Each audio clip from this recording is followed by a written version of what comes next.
প্রথমে জানাই প্রভুকে অসংখ্য অসংখ্য ধন্যবাদ, এখানে এসে উপস্থিত হতে পেরেছি তার জন্য অসংখ্য অসংখ্য ধন্যবাদ। আমার নাম নবনীতা রয়, আমি আমতলা থেকে এসেছি। আমি অনেক দিন ধরে অনেক প্রবলেমে ছিলাম, অনেক দিন ধরে 5-6 মাস ধরে আমি অনেক প্রবলেমে ছিলাম। আমাদের গিয়ে অনেক রকম অশান্তি হচ্ছিল, আমার স্বামী স্ত্রীর মধ্যে অনেক রকম অশান্তি হচ্ছিল, আমার স্বামীর কাজ ছিল না, অনেক দিন ধরে বসেছিল, মানে অনেক রকম অনেক কিছু হচ্ছিল, মানে ঝগড়াঝাটি অশান্তি খুব হচ্ছিল। তা আমি প্রভু দাসী সবসময় ফোন করে তো বলি যে এরকম এরকম হচ্ছে, আমি কি করবো, বলে প্রার্থনা করো প্রার্থনা করো। একদিন হঠাৎ আমার ছেলে সাইকেল চালাতে গিয়ে পড়ে যেতে আমাদের বোনের পর সুমন আমাদের বাড়িতে গিয়েছিল এবং সে আমাকে বলছে যে তুমি প্রার্থনা রাখো, তুমি প্রভু দাসীকে বলো। আমি তাকে বললাম, সে তাকে বললাম তুমি আমাদের এসে প্রার্থনা দাও যে আমাদের এরকম কি এত অশান্তি হচ্ছে, এত কিছু হচ্ছে, নিশ্চয়ই কিছু একটা আছে। তারপরে ও আমাদের বিয়েতে গেল নাইট প্রার্থনা হলো রবিবার দিনে। আমরা রাত্রেবেলা যখন প্রার্থনা করছি, ও যখন প্রার্থনা করছে তখন দেখতে পাচ্ছে যে কোনো কিছু জিনিস প্রার্থনাটা এগোতে দিচ্ছে না, সব কিছু আটিয়ে দিচ্ছে।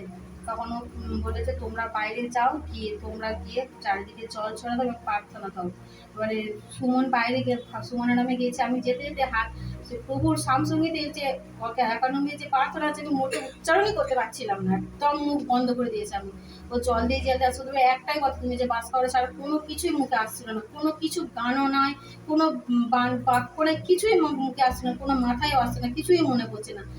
গিয়ে দুজনে জল ছড়া দিয়ে দুজনে চলে এসে তারপরে প্রভু দাসী নিচে নেমে প্রার্থনা করে আমরা যখন ঘরে এসে প্রার্থনা করলাম, রাত্রে নাইট প্রার্থনা করলাম, করে আমরা প্রভু দাসীকে বলছি আমরা সেই প্রভু সেই জ্যোতি দেখতে চাই বলে আমি সুমনের প্রভু দাসী সবাই মিলে প্রার্থনা করছি। রাত্রেবেলা যখন প্রার্থনা করছি একসঙ্গে মিলে, তখন আমরা যেন দেখতে পাচ্ছি যে মাঝখানেতে বসে আছে সোনালি চুল, মাথায় মুকুট পরা, মুকুটে সে মণি মুক্ত সাপ আছে, তার হাত দুটো শক্ত করে ধরে আছে।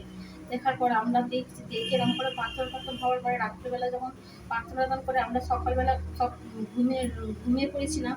তারপর সকালবেলা উঠি যে একটা কিরকম একটা মানে কম মেরেছিল, সেই জিনিসটা আর আমাদের মধ্যে ছিল না। তারপরে ওরা সবাই আমাদের বাড়িতে সবাই গিয়েছিল, সবাই প্রার্থনার মধ্যে গিয়েছিল। এবার আমাদের মধ্যে খুব আনন্দ, সেই আনন্দ আমরা খুব করার পরে আমাদের খুব আনন্দ হচ্ছে। কিন্তু তার প্রার্থনা ওরা যেই সোমবার প্রার্থনা চলে আসার পরে মঙ্গলবারে আমার স্বামীর বড় কন্ট্যাক্ট এলো, তার জন্য অসংখ্য ধন্যবাদ। আমার জন্য মনে হচ্ছে আমাদের বিয়ে যেন কিচ্ছু নেই, এবার সে আমাদের মধ্যে আসতে পেরেছে, আমাদের সঙ্গে কথা বলতে পেরেছে। বিশ্বাস করি পুরোভাবেই সে আমাদের মধ্যে এসে যাবে এবং আমাদের মধ্যে এসে আসবে, এইখানে যে উপস্থিত থাকবে, তার জন্য প্রভুকে জানি অসংখ্য অসংখ্য ধন্যবাদ।